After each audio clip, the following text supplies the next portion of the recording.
Welcome to Sub Rosa. Okay, Eugene, I've got a question for you. So here's the question. Is there any risk to taking a vacation? What about maternity or paternity leave? My company talks about wellness and self-care, but I've seen 2 coworkers have issues after returning from leave. One woman returned from maternity leave to find that a new leader had come in during her absence and changed her role.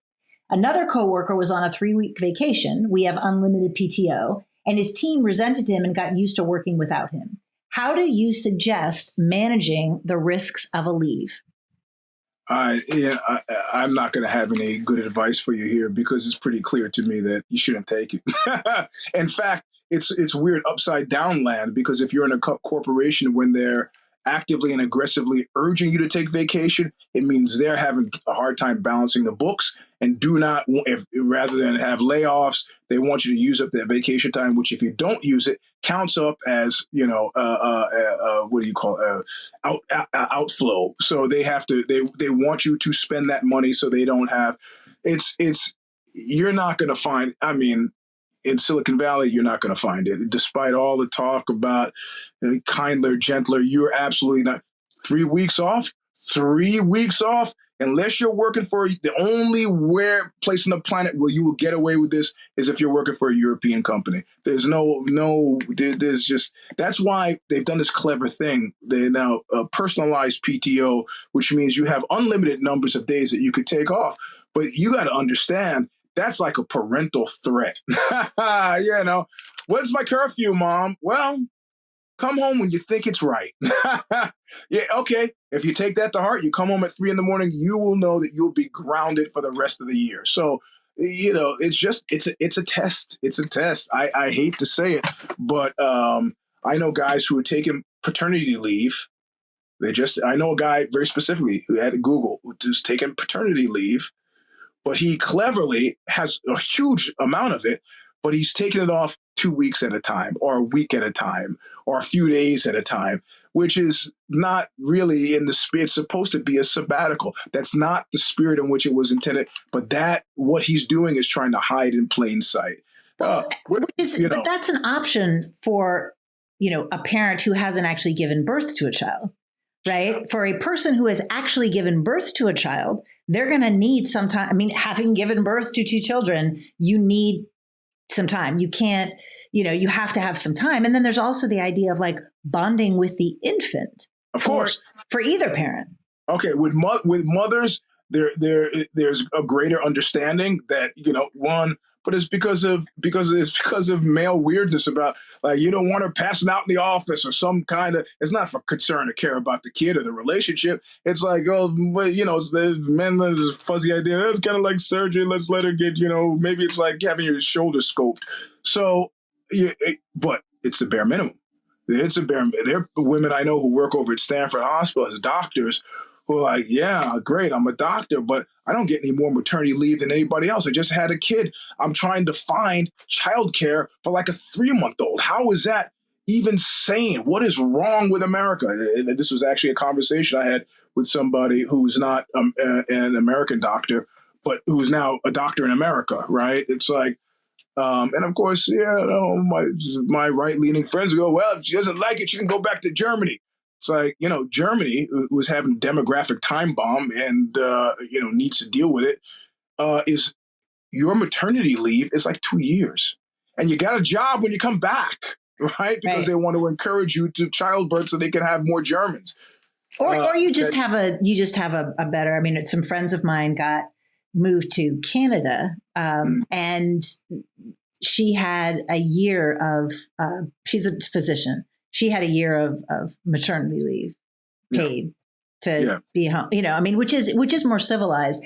And I guess, that's interesting because I guess I do think that what you should do if you're trying to make this decision is to decide to balance the fact that what is the impact going to be on your family or relationships or your physical and mental health of not taking a vacation, and what is going to be the benefit to the others around you if you do, right?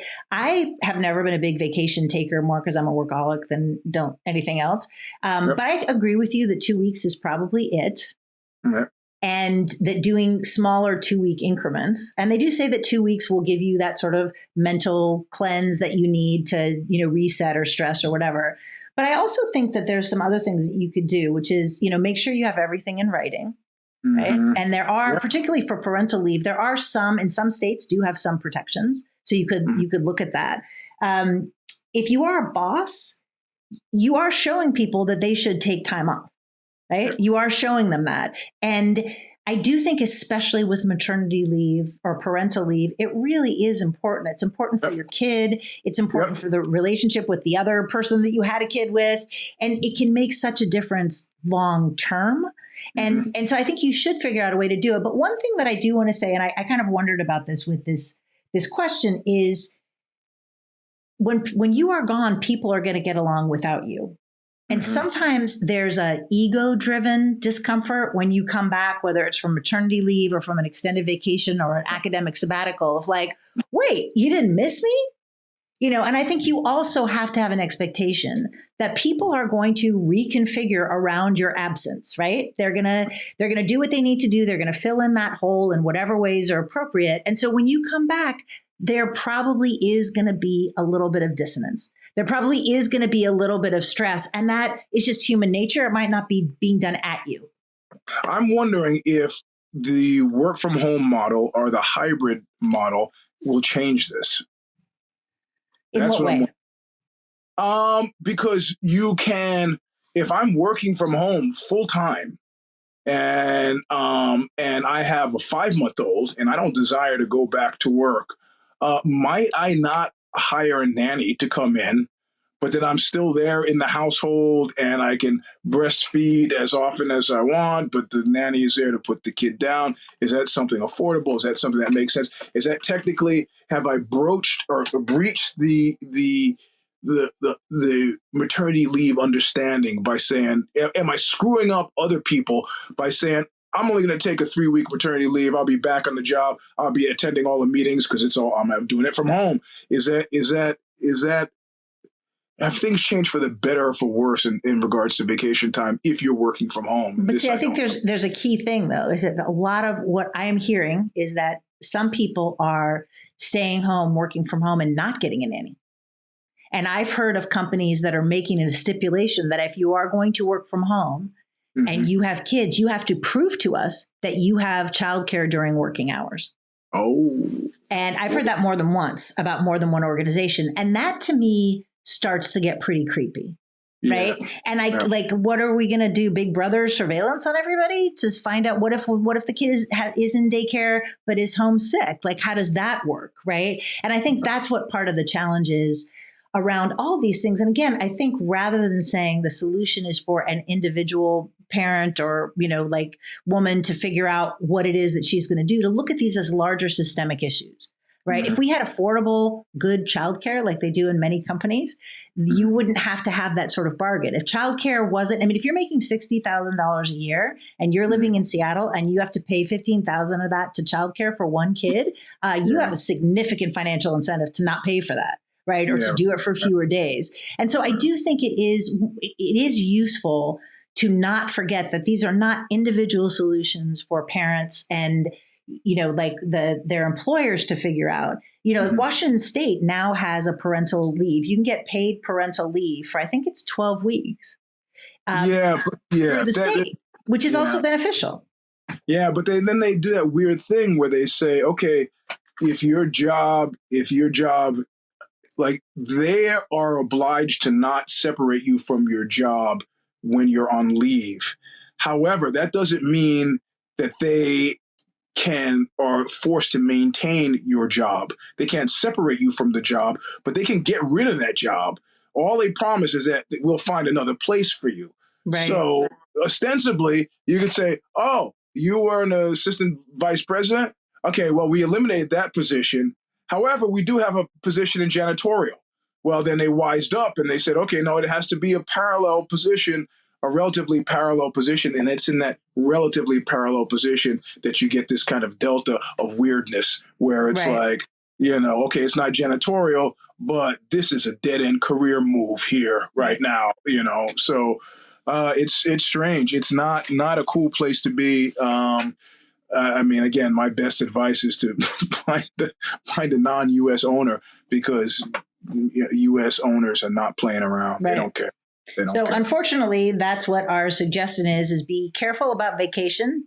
Be wary if you're going to take anything that's longer than 2 weeks, and be careful about parental leave. Although I will say, now being older and a grandmother and that far away from having little kids, I don't remember the jobs. I remember the times that I didn't get to spend with my kids because of having to do stupid work stuff. So, take the long view if you can. This is just one season in your life, and there will be others. So, all right. I'll tell you something crazy. What? Because I got 4 kids, and so they've had to weather different employments. So my 4th kid is me work from home, so she's perfectly well adjusted. My 3rd kid, I was got injured, had surgery, and had medical leave, so spent a lot of time with her. My oldest kid, I was, had one job, was a normal 9 to 5er. But my 2nd kid is when the Silicon Valley exploded, the internet economy became a big thing. I ended up having 3 jobs, was working 18 hours a day. And she's always been slightly afraid of me because I was just not there.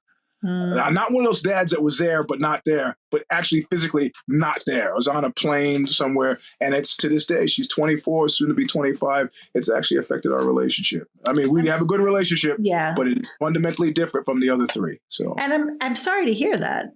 And I think, one thing that's interesting though, is that my dad was gone a lot, traveling for work. And, the way that I look at it now, and of course, my dad died when I was 19, but the way that I look at it is, he was doing that to support the family, right? He was first generation Italian. That was his way of being a father. When he was in town, he was around, right? He was available. He was there. He was, staying up late to help me with my math homework, which I could never do. And he was a physicist and didn't have any trouble with. And so I do think that there's something, and I say that to myself too, right? It's like, if I wasn't at work, I was home with my kids, and I was at work in order to support my kids. And I think that kids can know that. So hopefully she knows that too. Yeah. Well, like I said, it's fine, but it is something that I have noted. So. Yeah. So, okay. All right. That's what we got. WTF@badbossbrief.com if you want to send us some more sub rosas. Otherwise, we'll see you soon. Thanks, everybody. Bye. Adios.